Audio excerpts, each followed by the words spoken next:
Okay. Hello. Welcome. Hi, Rex. How are you today? Very well, thank you, Cristiano. Great to be chatting with you. Hmm. Yes. And welcome to everybody who's listening in and who will listen in the future.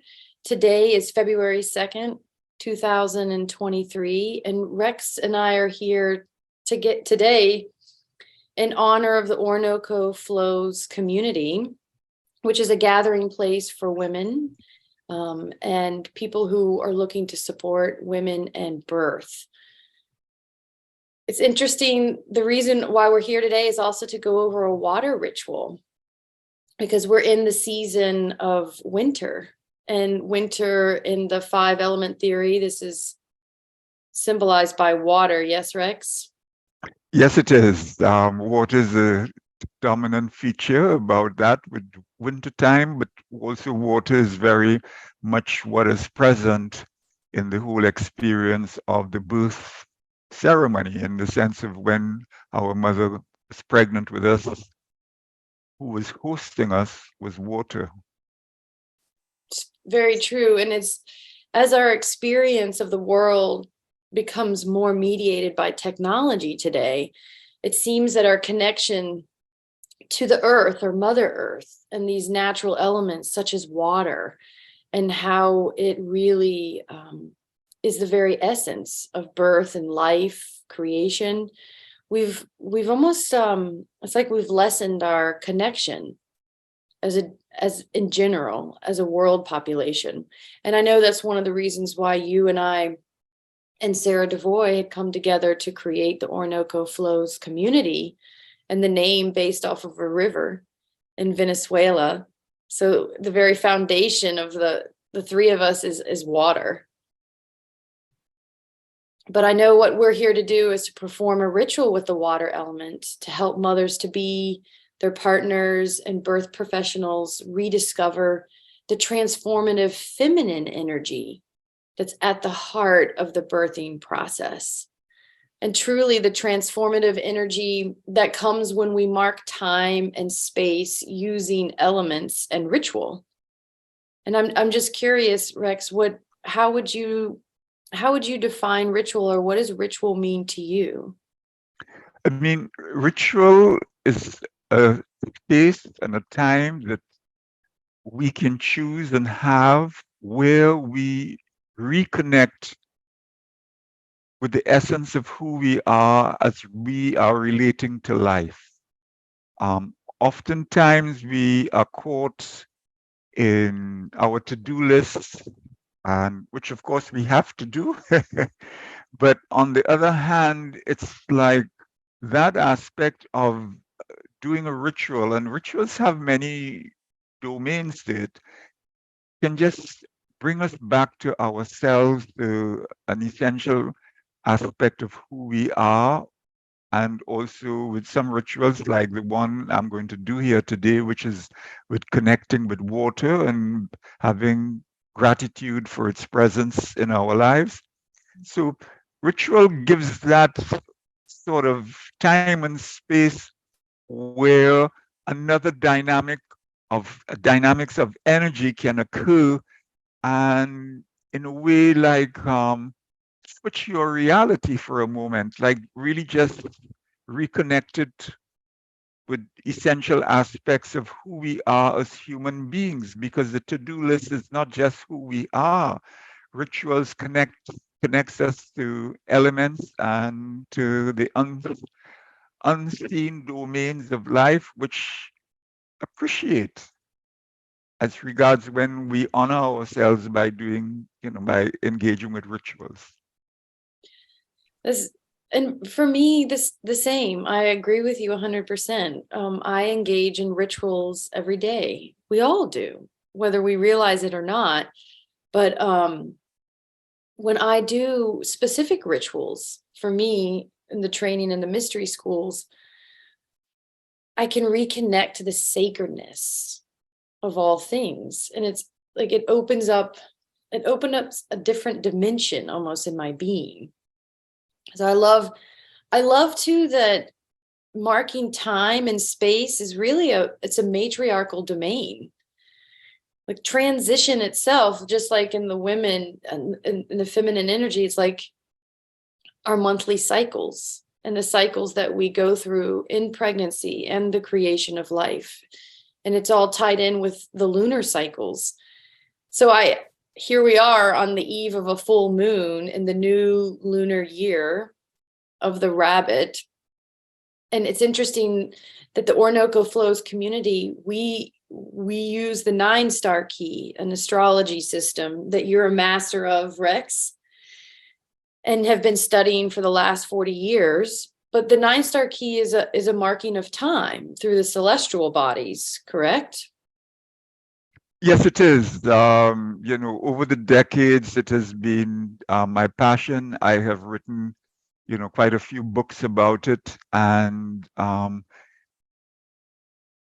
at this stage, with what I'm observing in life and the challenges that women are having around their pregnancy and just also bringing up their children, the 9-star key, especially with its connection to the child star, really creates a companion that is always there in our lives as regards our giving us emotional support. And of course, this is all in my book, Your Emotions and the Alchemy of Time. But yeah, this is very much how it is. And rituals are part of that to honor the elements and to honor ourselves. So yes. And it's no coincidence that the 9-star key uses 9 different numbers or characteristics of child stars. And it's also just like the pregnancy, the gestation period of 9 full moon cycles. For So sure. I find that really interesting that the Orinoco Flows community, it really points to how all of our paths for all humans have been born from water. Mm-hmm. And water embraced us for 9 months in utero, and it continues to support us with its presence. So I'm excited that we have this full moon coming on February 5th, and I'm curious, what is this month that we're entering into according to the 9-star key, as well as this new lunar year? Sure. Would you share a little bit about that? So the month on February the 5th, that full moon is opening the door to the 8th Earth Child Star month. And the year, because that begins in this calendar, that begins on the 4th of February. The year itself is the 4-wood element year. So it's the 4-wood goddess is the dominant energy for the year of 2023 up until 3rd of February 2024. And the 4-wood goddess is very much about communication. It's very much, she carries an energy very much like the wind. So the messages, the messages that come to us, the intuitive hints that we get, to have a deeper receptivity to that this year will really create a clearer guidance for us. So it's really asking us to have a deeper listening to life and a deeper listening to what is really in our environment and our presence with it. To me, that is like the bottom line. I mean, I'm going to be writing blogs about these things, about the 4-wood goddess here. In fact, there'll be something that will come out before, just before in the next few days before it will come out for sure by the 4th of February. So yes, new beginnings. New beginnings. And it's no coincidence either that this lunar year, this 4-wood year, is also symbolized by the rabbit. the energy of the rabbit being. And I love how you said this receptiveness to inner tuition, because that is, the rabbit itself takes leaps, right? The rabbit bounces from place to hops. And it's almost as if a leap of faith, and this faith that comes from our inner wisdom. And when you mention this wind element, right, of the wood, this air element, it's almost like listening to these messages, these subtle messages that are coming from our subconscious, that are buried deep within us. And this is the year to really listen to those and grab hold, because if you do, you will be rewarded, not only by rewarded in abundance, which is symbolized by the rabbit, but rewarded in your soul, right? With listening to what the child star is all about. And the reason why we link ourselves to the elements in astrology is because it's tied to our soul, something that's invisible to us for sure, and definitely a mystery. So here we are sitting in the mystery on my YouTube channel. No coincidence that we're talking about mysterious things that are not seen by the naked eye, but they're felt. And this is the perfect time now that you've shared with us about this year's cycle ahead, and also that we're here in the winter season of water. And I know you've prepared for us a beautiful ritual today for water and being grateful and having gratitude towards water. So would you wish to set the space and we proceed with the water ritual? Sure, Christiana. I'm going to start it right now and just pour this sacred water into this jug here.